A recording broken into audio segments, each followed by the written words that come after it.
welcome to Startup Club.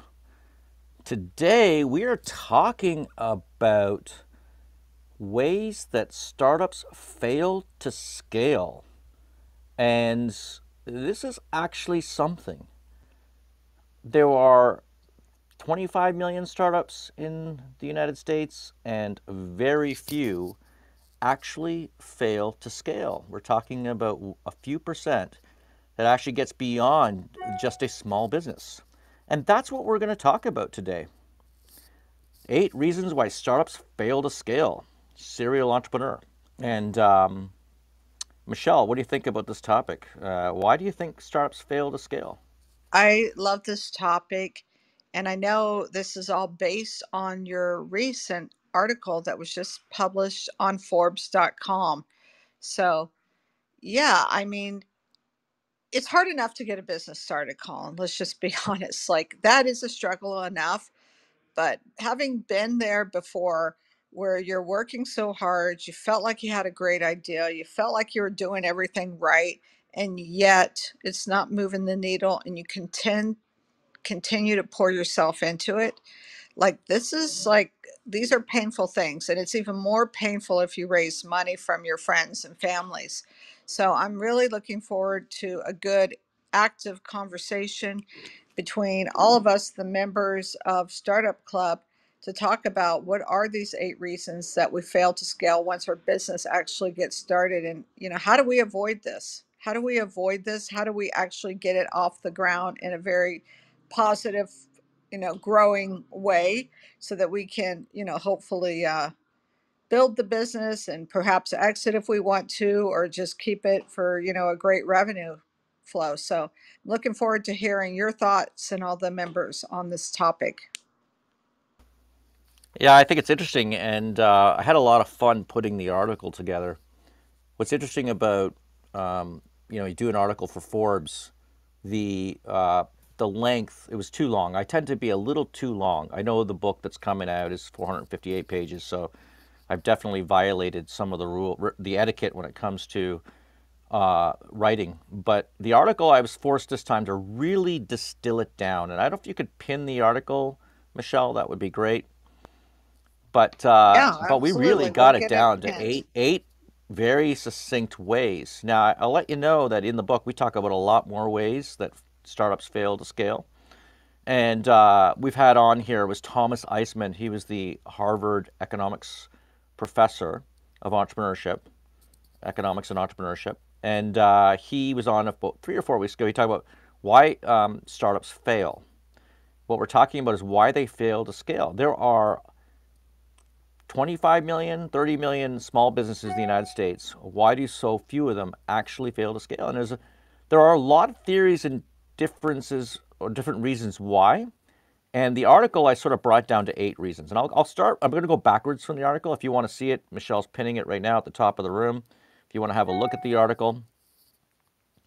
And I'm actually going to go backwards. And then I'm going to ask those who are on stage to share their reasons why they have failed to scale, or if they've scaled their company, what they did to scale their company. Because the opposite is true here too, right? So I'd like, if you're in the audience and you want to come on stage, it's Friday afternoon, please join us on stage as the audience builds here and we talk about an important topic. Because if we can actually do this, we can increase the valuation of our company, improve our livelihood, etc. Scaling your business is not something that is just available to a few startups. This is available to everyone, and it's really about following systems. And that's number 8, by the way. And I'm gonna go backwards, okay, when I do this, and we'll bring them in, throughout the session here. But I'm gonna go backwards. They don't use systems to scale.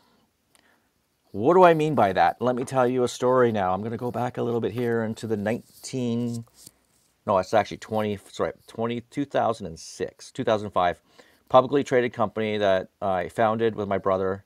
And we were out there, and the wheels were beginning to fall off the bus. The revenue flatlined. The fights, the battles within the organization was tough. We had a lot of issues within this company, and the board began to turn on me and began to suggest that I might be over my head. I was 34 years old. And so they began to turn on me and say, well, maybe we should be looking at bringing somebody else in to run this company. And I said, well, hold on a second. Just hold on a second. Let me come to the board with a plan. So I flew out to Vegas to meet a gentleman named Patrick Thean. Patrick Thean runs a company called Rhythm Systems, which is a goal-setting company. And I flew out to Vegas, and I met with him, and I said, Patrick, I need you to just get the board off my back. Just show them I've got professional management skills here, that I can run this. And he's like, no, I'm not going to take you as a client. And I said, well, what are you talking about? He says, no, I'm not going to take you as a client. But then I said, okay, what do I have to do to get to pay you money to take as a client and bring you into my company? And we're about 600 employees, to give you a perspective here, the idea of the size of a company. And he says, well, you have to follow the following systems. We got to do it right, or we ain't going to do it at all. So he was talking about goal setting. He was talking about implementing goal setting. He was talking about hiring correctly, getting the right people in the right seats on the bus. We've heard that one before, right, from Jim Collins. He talked about putting a lot of systems in place so that we could scale the company. So we hired him, we brought him in, and the first meeting, oh my gosh, Michelle, there was screaming, yelling, fighting.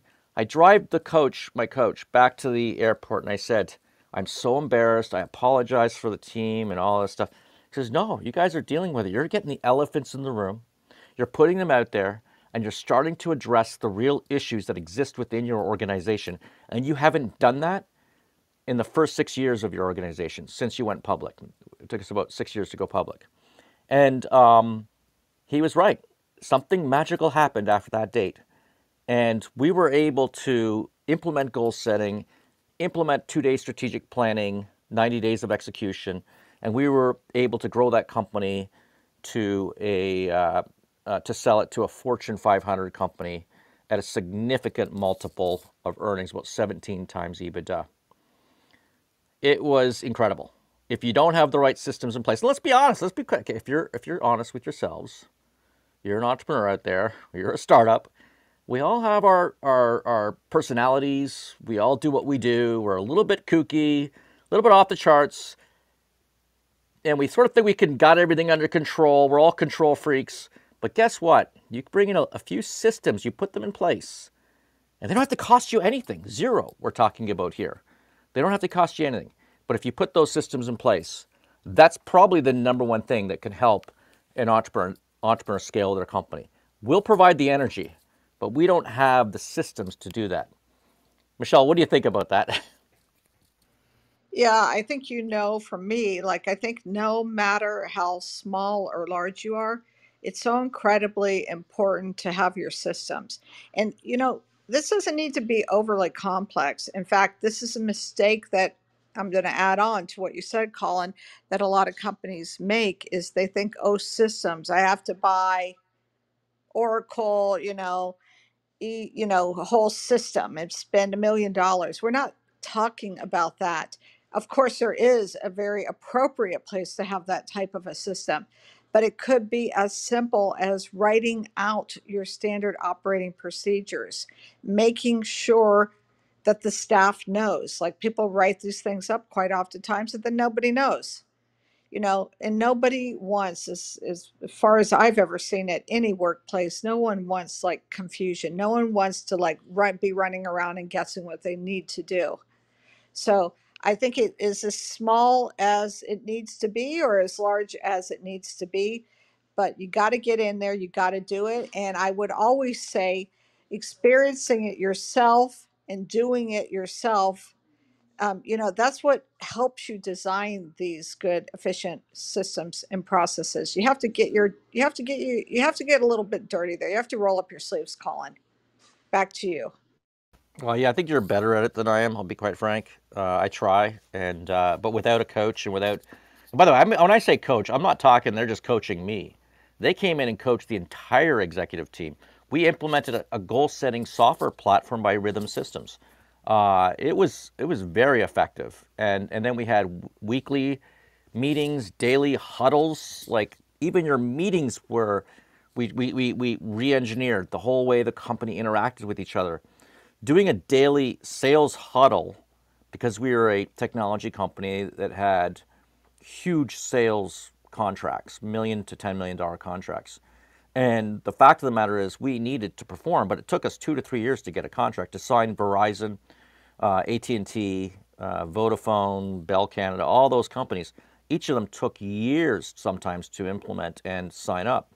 So we had to run, we actually emulated our investment bankers at RBC who took us public, who actually had meetings twice a day.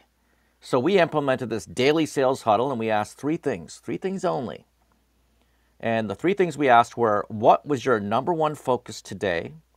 What was your victory yesterday? And how are you stuck? And I would invite the executive team into the executives, the CTO, the COO, myself, into these 8-minute meetings early morning. And I would require them to say nothing, and only the top salespeople would deliver those three things. Guess what was the most powerful thing, Mimi? The most powerful thing of those three questions. And you can, by the way, you can do this in sales, you can do this in operations, you can do this in manufacturing. The most powerful thing was, what was my victory yesterday? Because nobody wants to come to the table without a victory. And I know that. How do I know that? Because I had to come to the table with a victory. And I had to say, okay, this is what I did yesterday. And I knew if I didn't call the president of this telecom and have a conversation with that person, I showed up in front of my team, I would be embarrassed. So I know it motivated me, and I know it motivated others as well. But we want to keep it rolling here. Michelle, if you want to, because I'm going to focus on the article and the 7, if you want to moderate today, that would be great. Could I ask a question? How much did this knight in shining armor cost you? You're talking about the coach? Absolutely. Okay, so the coach cost me about $60,000 a year initially. All right, now that was 2 days of strategic planning. That was a software platform that he had in place. I'm certain it would be more expensive today. I understand that that's an expense. Now, I don't want to make it sound like that if you don't have that kind of budget that you shouldn't think of along these lines, because the fact of the matter is we were a publicly traded company that made millions of dollars in profit. Okay, so I totally understand. So you weren't on the brink. You weren't on the brink of death. You had 5,000 cash. Yeah, but I was on the brink. My board was turning on me. Okay. Right? So I was, in a situation where, and there was more to the story. I mean, there was a fight with a shareholder, like with a business partner, and I had to fire the business partner, and integrity over money, whatever it is. The stock dropped from $6 a share at the IPO to $4.55, and I had issues trying to keep control of the board. That being said, once we brought those systems in, we were able to turn the board around, and eventually was able to get my own board members in there, and eventually fire the venture capital board, the board members from our venture capitalists. All right. And turn the company around, take total control, drive the company up, and sell it for 17 times EBITDA, $10.55 a share, to a Fortune 500 company. It was a freaking awesome success story that couldn't have happened without implementing these systems. I'm telling you. Now, was $60,000, $100,000 for a company like that expensive? Yes. Now, here's the lessons you can learn if you've got a $60,000 company or a $100,000 company. We do it with our, we have an incubator here of 10 companies, and Michelle and I run the incubator. We actually have a day job other than running Startup Club. So just, Julian. And so we actually run a number of companies. We're based out of Fort Lauderdale, and we run one of the companies is called Escape Club. It's 20 vacation rentals in South Florida, on West Florida and East South Florida. And we actually implemented a system from using this goal setting, using the same software, but a small business version, and we only pay $1,000 a year. And we do the coaching ourselves. We do it all. I'm just saying there are solutions out there. You don't even have to pay a cent. All you have to do is, if there's a couple books if you wanted to read, like Scaling Up from Vern Harnish, Rhythm Systems from Patrick Thean, and that Rhythm Systems details the story of Hostopia and the public company that we ran and everything. But the fact of the matter is, you could just read a book, have a spreadsheet, and implement some of these systems. It does not cost a lot of money. You can do it for free, literally for free. But anyway, I'll ask you, Michelle, if you could actually share the meeting today. Right. Yeah. And Julian, stick around. We're going to get to you. Exactly. I'm thinking today, because this is, we're going to go through a list of things, and I don't want to wait till the end, Colin, for people to be able to chime in or ask questions. So let's go through each of the 8 items that you have outlined. No, but what my suggestion was, let's go around the audience first, and then Yeah, I'll no, come wait, back to I'm the not number 7. finished. Okay, go ahead. Yeah, Sorry. let's, after each one, let's open it up for questions, and then we'll go to the next one. So we are on the last one, which is number 8, which talked about implementing processes and systems. So if you have any questions, or you want to weigh in with your experience, because I know we have a lot of very experienced members here in the room, you know just go off your mic, and let's go for it. And if you're not on stage, please just raise your hand. So, is there anybody on the stage, Julian, Kiera, or Doc Clifton, that has anything to add to this one point before we move on to the number 7 one? Kiera, I'm putting you on the spot here. Anything? Hey, I had to run back to my phone to get it real quick. Um, but no, I was just really listening in and thinking about the question as far as startups failing to scale, and kind of back to what the last individual was saying. I think it has a lot to do with not having that coaching perspective. Um, and I'm one who thoroughly believes in investing in my business, investing in myself and my dreams, and I've had coaching, and it was good coaching, but I think it also matters as far as the learning style. So I had one coach that was like, we touched base a couple times a week, and it was great. Um, but then she kind of just disappeared off the scene. Um, and then I had another coaching program that I went through, or shall I say, I'm going through right now, and it's wonderful coaching, like as far as the instruction I get, because it's all video based, like it's basically a coaching class, shall I say, and it walks you through step by step. But I'm the type of person, I really need accountability. So, walking through a video course that teaches you how to do certain things and implement different systems in the business, even though that's great, it's like I feel like my time is so limited. This course is so extensive, and I just feel like I don't have time to sit and watch all these videos on how to implement certain systems. And still run the business, because it's just I feel like it's affecting my time. And so I think a lot of what happens is when it comes to running businesses, it's really dependent upon the individual, like as far as coaching styles and learning styles. It just really depends on the individual. Yeah, and I would say also, to your point, Kira, where you are and where the business is, because Colin's example is about a specific dedicated coach, but there Yeah. are a lot of, variations to that. It could be a group of entrepreneurs, or a group of CEOs that you're a part of, and you're all helping each other. That is coaching. Or it could be, as you said, kind of some kind of online system. I think another one could be too, Colin. I'm going to say, just like what we do here at our office, is it could be that you're in an incubator or a co-working system, a co-working space, or an incubator. Like all of those, sometimes it's formal, sometimes it's informal, but you're right. You have to strike that balance. In these days, it's really easy to be inundated and overwhelmed with lots of content, and yeah, you have to figure out a way to prioritize that so that you can actually act upon what is the right course. Colin, I see Yeah, you no, had it's something. great. I love this question because I work with a cohort at the Alan Levan Center, NSU, and I do it about every 2 months. And we meet with companies, different programs, different companies. You have ideation, you have incubation, you have acceleration, you have post acceleration. But I primarily love the incubation stage. That's the fun one where companies are starting out and they don't have a lot of money for coaching and whatnot. The very first session, it's 10 sessions. and it's 10 different speakers, and I kick it off with the 4 sticky note business plan. And we literally write a business plan in 30 minutes, and everyone presents it. And we have the 4 sticky note business plan in the book, Start, Scale, Exit, Repeat, but I do believe we put it on Startup Club somewhere. You could probably just search for it on Google. But the fact of the matter is, you could literally spend 30 minutes and come up with strategies for your business, and it costs you absolutely nothing. This incubator costs you absolutely nothing. It's a free incubator, and there are incubators and government-backed incubators, accelerators, or innovation centers all around the United States and Canada, and the world for that matter, that you can join, and they're free.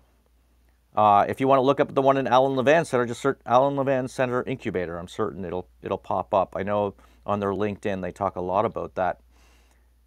Are we good with the internet, Michelle? Because I Yeah, know I think I'm we're getting a good. We couple can hear. notices. Okay, I'm getting a couple notices. I think it's Clubhouse, but we're doing fine and we hear you.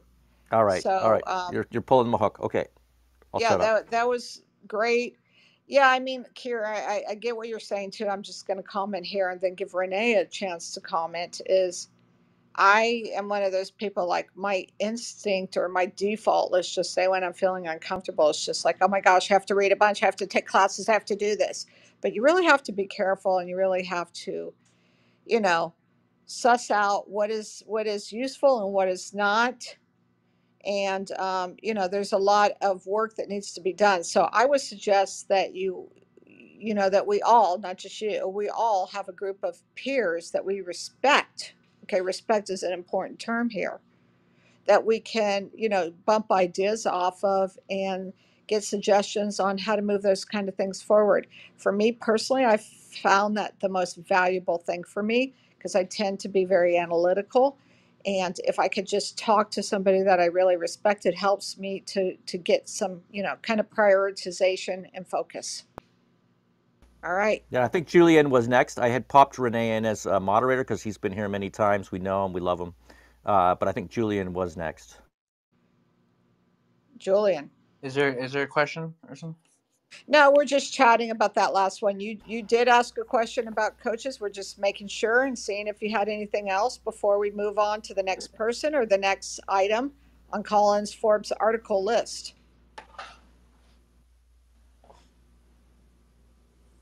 It's okay if you don't. All right. So let's pop over to Renee, and then Mark.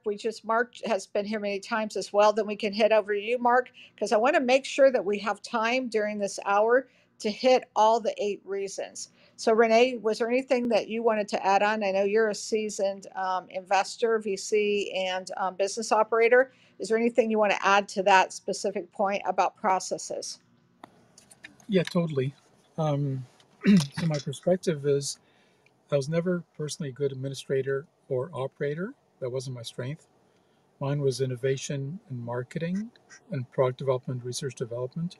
But what I discovered, and it took me 15 years to discover it, from 1975 to 89, when I watched an outstanding company, which Colin may remember, called MCW, that went to 300 million in sales in a few years, taking on the IBM PC.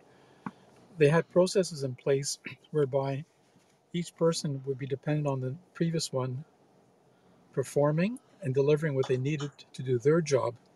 And so the CEO, organized all the processes, just that it was almost a pressure cooker environment where 10, 20, 30 people had to get certain processes done, or else the next people in line couldn't get their job done. And so it put pressure on everyone to perform on time so that everybody else could perform. And that was a concept I'd never seen before.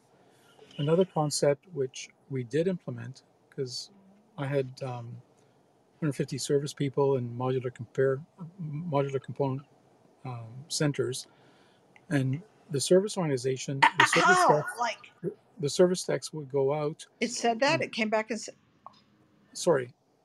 So the Michelle, you're off. You're on mute. You're not on mute, Michelle. Sorry, Renee. We love your ideas. Just keep going. No. So the service people would go out and do the service call. They get back to the office by 5:30. They provide the parts that they needed, which went to Montreal electronically, and they were shipped overnight and arrived the next morning. The service tech could go the next morning back to the client and fix a machine. And so the interesting concept there, which wasn't mine, it was the service manager's concept, was a service tech goes, the diagnoses, and the next day comes back with a part and fixes. And so the whole concept of processes, which personally I was never good at, is fascinating as far as being able to scale. The other concept for scaling is managing the resources. So I can't tell you how many times my VP of R&D used to walk in my office, smash his hand on the desk and say, "We can't do it all. Stop pushing us. Choose A, B, or C. Choose cheap, quality, or speed. Pick two of them." And so one has to balance the resources one has to be able to make sure that there's a smooth, scalable growth. And so whenever the R&D people were too busy, I would just focus on marketing or focus on some other thing which would not interfere with them. So it's always a balance of what resources do you have, which ones you want to add to, and keeping the goal in mind. And that combined with intelligent processes, operational processes, I think is really critical in scaling on a proper scale. But probably Uh, you're better at this than I am, so you probably have much better insights.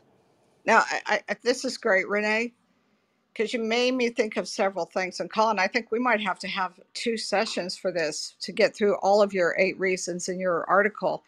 But Renee, you know, we're not talking right about being bureaucratic or trying to cover every situation. Like that's not fun for anybody, and I would dare to say it stifles innovation and it's not effective. We're talking about giving people, you know, the guidelines, right? The standard operating kind of procedures, if so, if you want to call it that, so that they can get what they need to get done.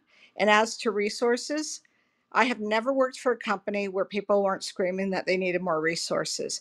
But you're right. This is a large part about keeping people focused on the right goals for the company and being accountable. What I find is not having processes, people get sucked into everybody's favorite project or everybody's favorite emergency or drama. So you're right. It all has to be done with a focus. And I would say to those that haven't really started this kind of discipline, start off small and grow it, and force yourself over and over again to be strategic about what those goals are and be honest. Do not create, is one of the things I like to say, don't create false emergencies. That's, you know, that's not fun for anybody and it hurts the company. But Colin, this is your article. We have amazing members. I feel like let's get on to your next Okay. item, and then Mark, I want to hit you next on the next one. Yeah, so like I know we really touched the tip of the iceberg when it comes to systems, and there's 7 other we want to tackle here. This next one is something that we've experienced over the last few years. I mentioned earlier we run an incubator. We have a company called paw.com. It's in the incubator. I'm the chairman and largest shareholder of the company. And we launch about 10 new products, maybe 20 new products, 10 to 20 new products per year. And we have struggled in the last couple of years because we really didn't have a strategy for launching. Now, don't get me wrong. Here's a company that hit $39 million in sales and was Inc. magazine's 3 years in a row, one of the fastest growing companies in America. Okay, this is pretty cool, pretty fast thing. We love it. It's all great. So company's doing great, but I will talk about some things that we didn't do well and how we've changed that. And the fact of the matter is, we would launch products based on, what some people in the company thought were great products, great ideas. We'd launch them, and they turn out to be duds. And literally, it cost us millions of dollars because we made this one mistake. We failed to kill our failures fast enough. Now let me be clear, and this was interesting writing the article because I actually had not written this in the book. This is post writing the book, it's still coming out October 3rd. Start, scale, exit, repeat. But it all comes down to this: test and fail more, cut losers quickly, and scale winners big.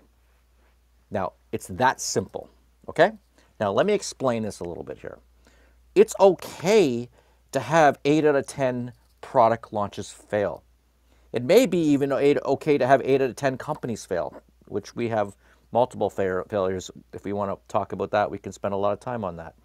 The fact of the matter is you got to cut them off quickly.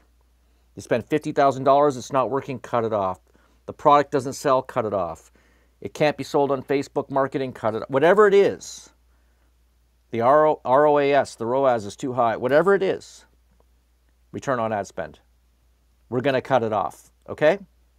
Now we're going to get a couple products. Now, if you go to paw.com right now, you'll look at right on the front page right now, you'll see one of the top selling products in the world right now for dog products, which is a memory foam dog bed for the car, which keeps selling out constantly.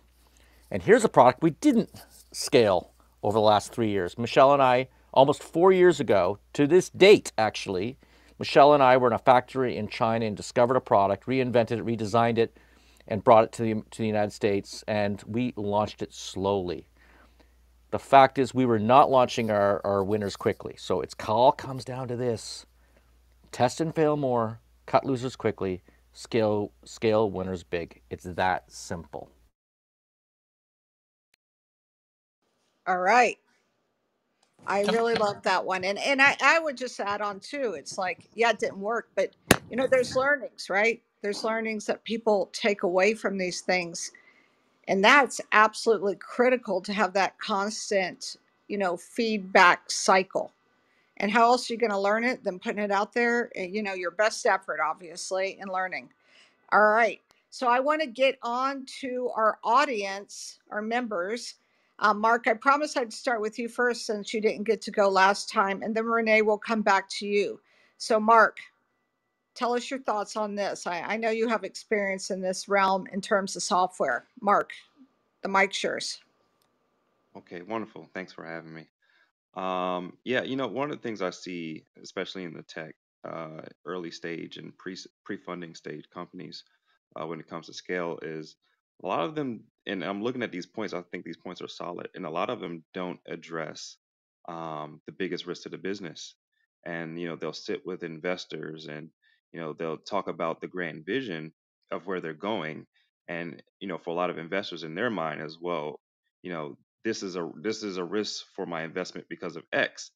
And and many startups will ignore that risk, and they'll continue along the grand vision of what they're trying to do.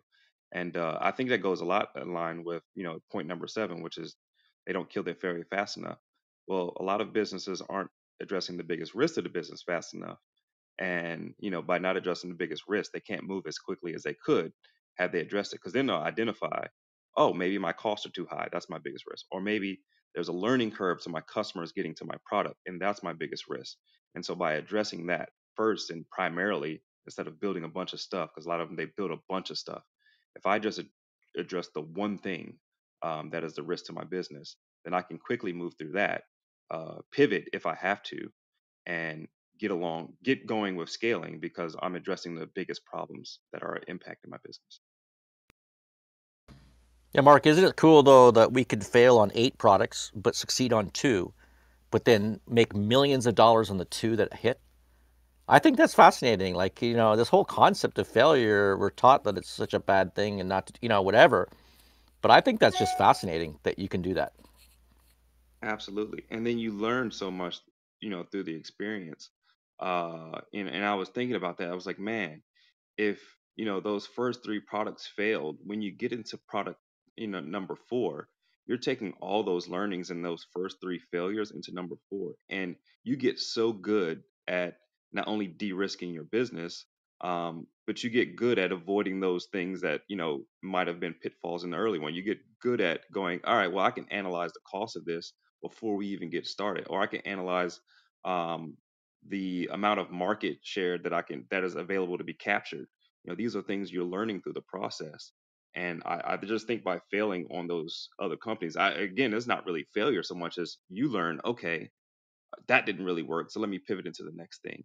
And I think I mean, that's critical. And even if as an investor, when you're looking at founders, and you're looking like, oh, this guy has already run through his fair share of failures, that's not points against him. That's like, okay, this guy has experience, and he like understands what the bottom feels like, so I can trust him with my money.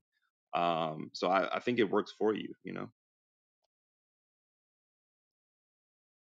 Excellent. I would totally agree. And you got to do it fast and you got to do it with discipline and not ignore it, right? Don't just abandon necessarily, but learn and live. All right. So we're going back to the members. Renee, you're next. Yeah, this is saying the same thing in different words. It doesn't matter if you make mistakes, it's how fast you correct it. And so it's critical to really don't care about mistakes, just fix it fast. Second, when you get rid of the slow moving products and services and you recognize that you should get rid of them, suddenly you're free with more resources to scale the good ones. So it gives you a new freedom to focus and scale on the positive. So there's multiple benefits to getting rid of something that's not moving as it should. And to the point of investing in failure, in 1989, when I actually had a significant failure, my father's first words were, "I'd rather invest in you now because of what you've learned than before." So I was more investable after a failure than prior to a failure. Thanks. Yeah, it's funny you say that because uh, we should have burned our failures. We were selling, and we think we might still have some on the site, but we were selling like tennis ball, basketball, I don't know, unicorn, freaking dog beds for $49 that fill up the space when we could have been selling them a $149 bed. Because once they filled up the space in their house, you've lost them. And so much energy was put into it, so much opportunity cost lost was put into that, these failures. But I also like your point about failure. I do believe that failures are the scars of our past that guide us through our next venture. So it's true. Failures are definitely something we can all learn from. But it's hard when you got a big ego. You know, these entrepreneurs, they all have big egos. So including me, and I come up with an idea and I pitch it to the team, and we're doing this, and we run with it, and we fail. I'm like, no, we could just push it harder. No, we could market it better. No, we could do this, that, and the other. But the fact of the matter is, you got to know when to cut and move on. That part. When did you destroy your ego? Have you been able to destroy your ego? Destroy my ego? I don't know. It's been. Are you talking about that? Was that the question? Yeah. My ego? Yeah. Check your ego at the door. Yeah, chapter 48 or whatever. I don't know. I talk a lot about ego in the book and how entrepreneurs. That's actually the number one reason why startups fail, by the way. And we'll get to that in a few minutes. Maybe we'll summarize it today and then come back, like you say, Michelle, and come back to it next week. I think it would be fun to really dig deep into the other ones, but I don't think we're going to complete that today. But that's the number one reason why startups fail. It's because their ego. It's because the ego of the entrepreneur. Can I give you the biggest example that I've ever seen? 1982, Adam Osborne had gone to 100 million in sales in 18 months, which is huge growth with his Osborne computer in 1995 US. His ego, he said, there's so many CPM users that IBM won't be able to break the marketplace because we got 4,000 CPM users in the market. So we're going to win a CPM instead of IBM. And they went bankrupt within 4 months. There are countless stories, and we're jumping ahead to number one. But that was Julian. That was great that you brought that up. And do you want to try hitting number 6, Michelle? We're going backwards. Go for it. Number 8 was they don't use systems to scale. Number 7 was they don't kill failures fast enough because they're ego, or whatever it is. Number 6, failure to expand the story. Okay, that's an interesting one. That was a little more ethereal when I thought about this particular one. I think the best example of success was Amazon. Amazon was a book retailer. A lot of you in the audience probably don't know that, but that's what they did. All they did was sell books online, physical books. And if they had stuck with that, they'd have a pretty good business today. You know, they might be worth a few $100 million, maybe even $1 billion. But instead, they expanded their story. They went way beyond what they currently were doing. And you see that in countless number of companies that do that. And sometimes we get stuck in this idea that we are a video rental company called Blockbuster. And that is our story, that we're video rental. No, we're not video rental, are we, Netflix? We're in the business of delivering content.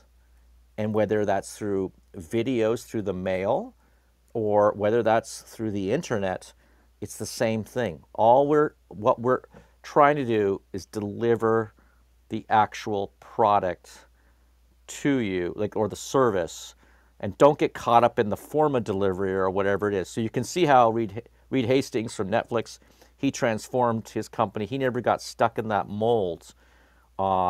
It's I use the example, it's expanding your stories like adding toppings to a pizza. It can make it delicious and exciting. Or you can turn it into something that's totally a mess too. So we got to be careful when we expand that we know, oh, and let me talk about this. Yeah, that we know we can expand, and it needs to be a logical upgrade or something connected to our current business model. At paw.com, we launched something called Marley Scent. So we sell these dog bed rugs, the best in the world. We pioneered the space, invented the products, patented a lot of the products, patented designs, everything. And we decided to sell a spray that you could use for the dog bed. So you buy the bed, you put the spray on. A logical upgrade. Perfect. Then we decided to sell CBD and vitamins. That wasn't quite a logical upgrade, even though it's in the pet space and we have 1 million customers. If we can just get 1% of the customers, we got 10,000 people signing up to our vitamin subscription. Guess what? We got 37 people after 2 months of marketing that. And the fact is, we're known to be design and comfort for your dog. And we had a logical upgrade was the spray. And sometimes when you go too far out from your current model, too fast, that can break down as well. And so that's number 6, fail to expand the story. All right. We've got about 17 minutes here before the end. I think, yeah, we'll definitely come back for part 2, but I want to open it up to the members. Let's have, who wants to comment on that or add to it on stage here? Mark, I think you are raising your hand. Go for it. To that point, another story that I thought was really good, it's one of my favorites, and that's the Groupon story. These guys started on one end, they were making this fundraising application, and then one of the features of the fundraising application, because it was failing and it wasn't really living up to what the investors were expecting. And one of the features was, what Groupon as we know it today. And they started out in the very beginning was a 2-for-1 deal for a pizza shop, right? And they did so well with this 2-for-1 deal at the pizza shop, they expanded on the story to what we know as Groupon today. But it was very simple in the beginning. And as they were able to create this simple story and they saw how the reaction was to the story, they then began to expand on the story.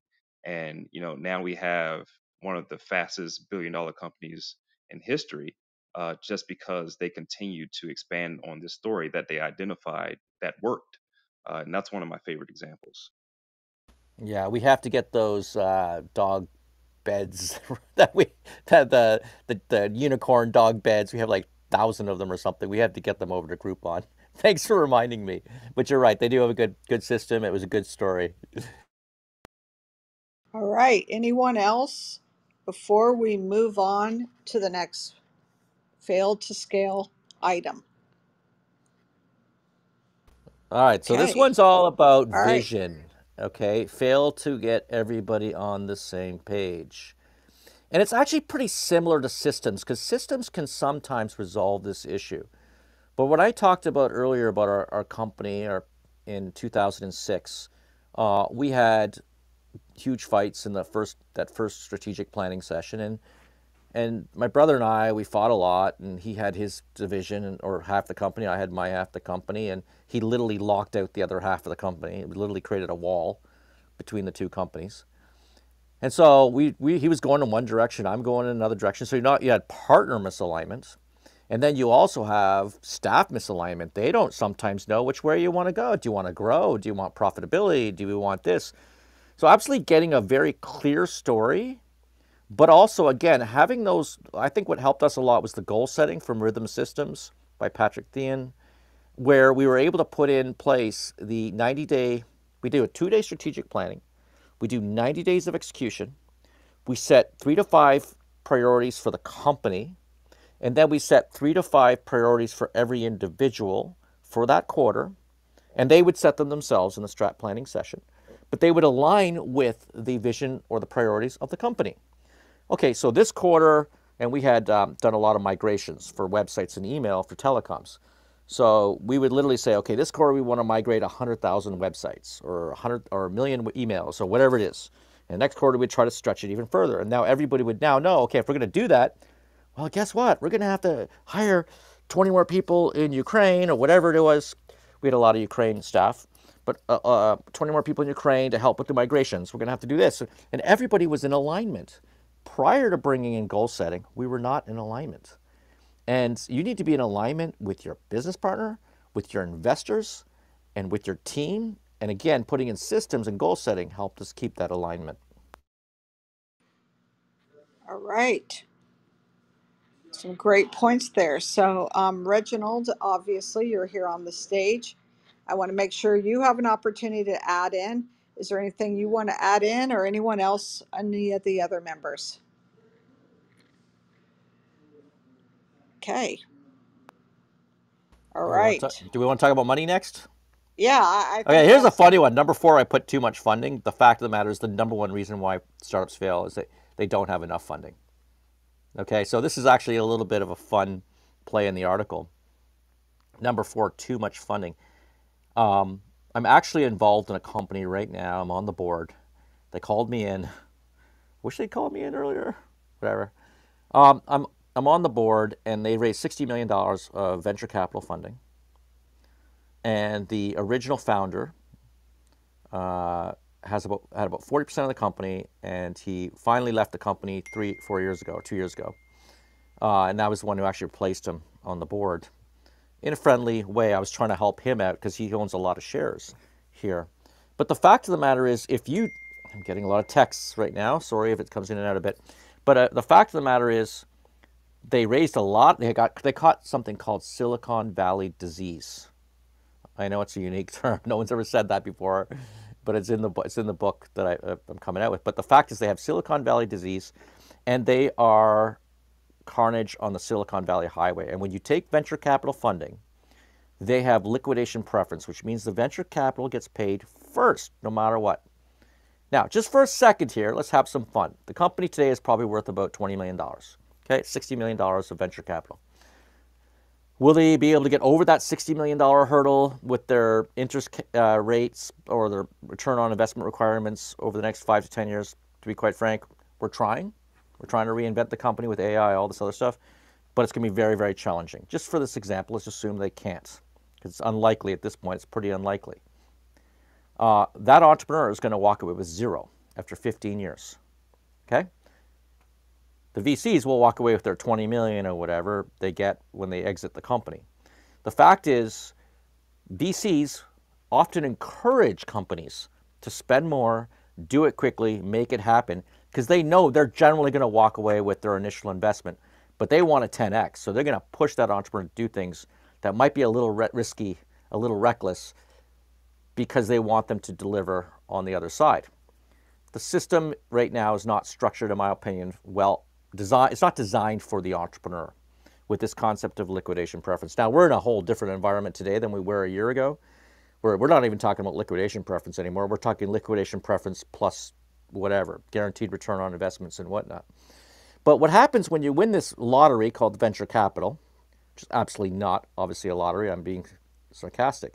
When you win it, a lot of companies spend a lot of money, and they no longer have that startup mentality. They get the big offices. I remember the company, one of my companies that I was involved with years ago, I'd sold it. First thing I did was invest $7 million in an office building they didn't even own. I mean, these guys, they got all this money. Got to run it like $1 billion company. We're going to be a unicorn, so let's spend the money like a unicorn. But you ain't there yet. And so raising too much money can be very dangerous for your health as a startup. I'm not going to diminish the fact that the number one reason that startups do fail statistically is that they don't raise enough funding. But I wanted to take a bit of a different twist with the article. All right. So any input from the members here on stage? I'll add first. Yeah, I mean, it also means, I know you said this, but it's that your valuation could be too high. Like there's a lot of bad things there if you can't like come to the table with that valuation, and gosh, a awful lot of stress. All right. So anything from Renee or Mark, Julian, Reginald, any comments? Yeah, and too little or too much, if you've seen that happen before, right? Because you have the brilliant concept, brilliant operator, and they just don't have the funding. And that's an environment we're in today. This is a very difficult environment for startups to raise money. Unless you're AI, maybe, but yeah, that's for sure. Yeah, All well, I right. mean, I guess my question would be how do you know what is too much money and what is fair, and you know,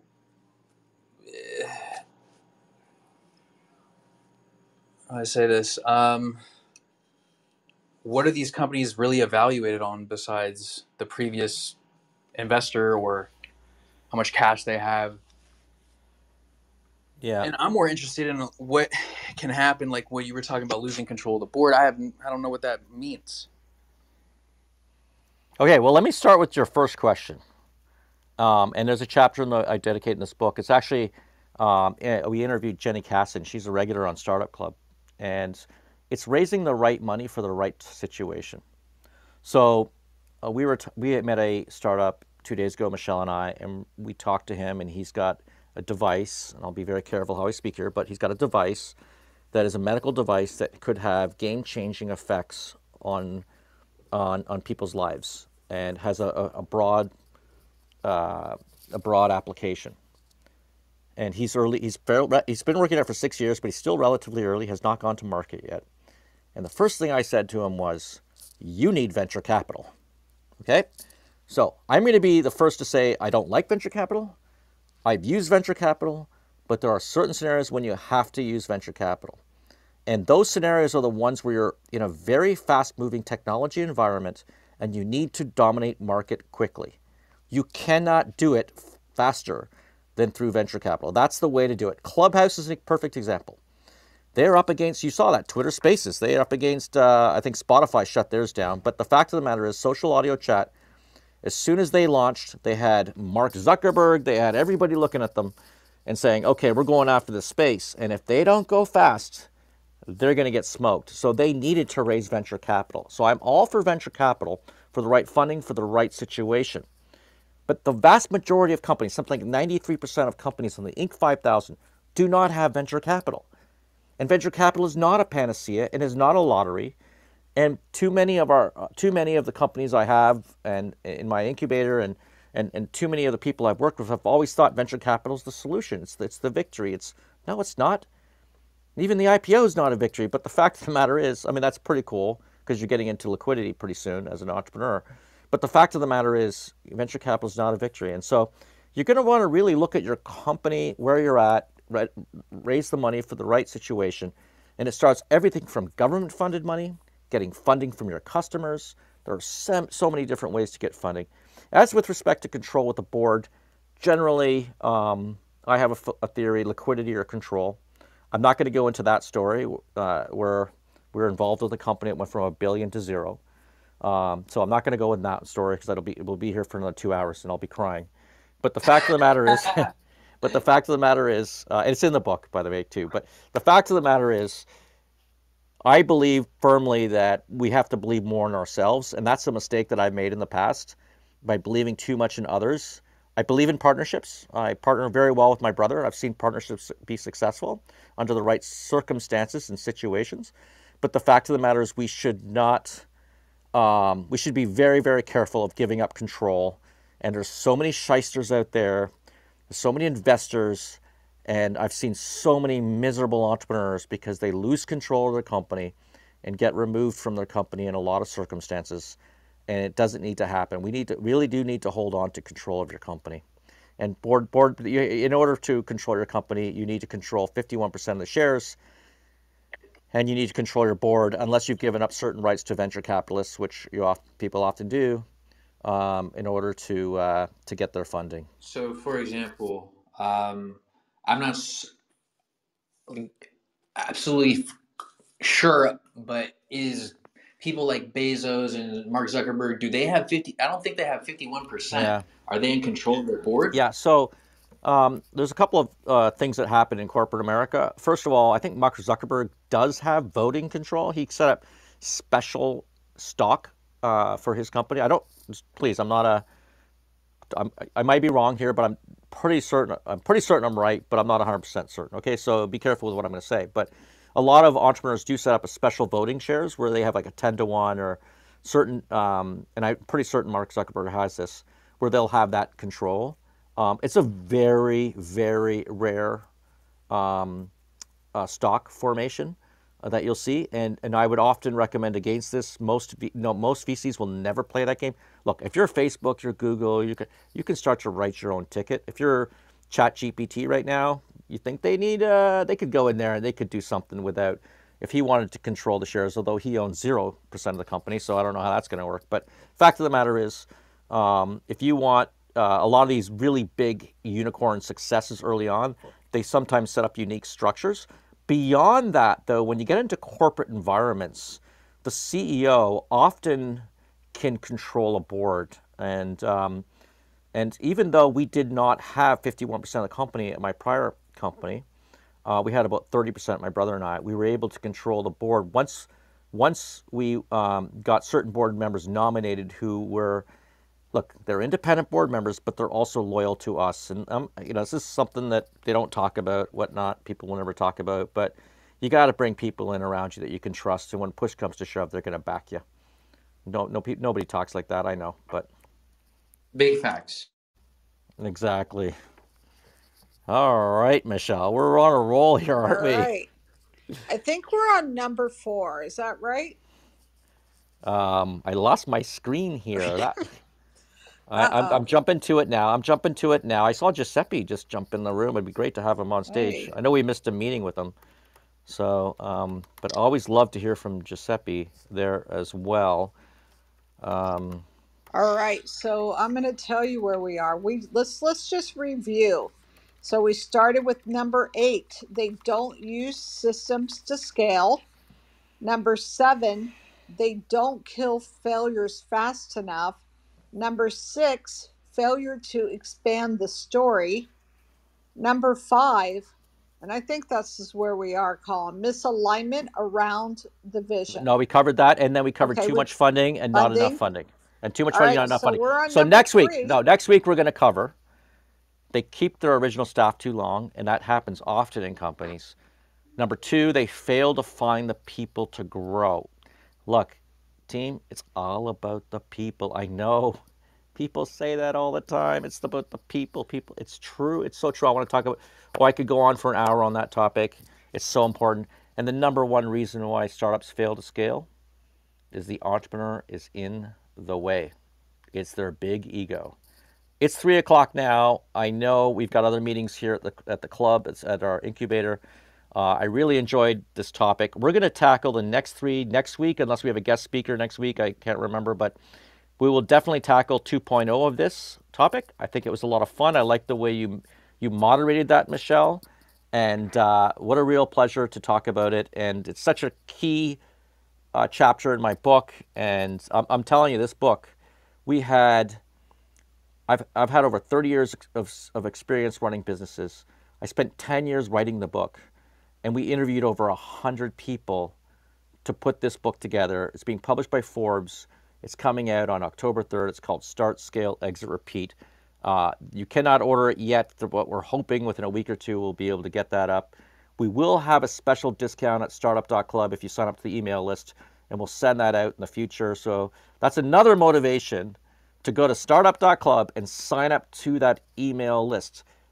The more important motivation, though, is we have some phenomenal speakers, some serial entrepreneurs, unicorn entrepreneurs. We have top selling authors coming on this show, which we do every Friday, 2 o'clock Eastern, called the Serial Entrepreneur Secrets Revealed. Mimi Ostrander writes the blog at startup.club. My co-host Michelle Van Tilburg and myself, Colin C. Campbell. Thank you very much for joining us. Renee, we loved having you on stage. Giuseppe, we didn't even get to you. I know you came in late, but we do miss you, Giuseppe. We were just closing down here right now. Any last words from my friend Giuseppe?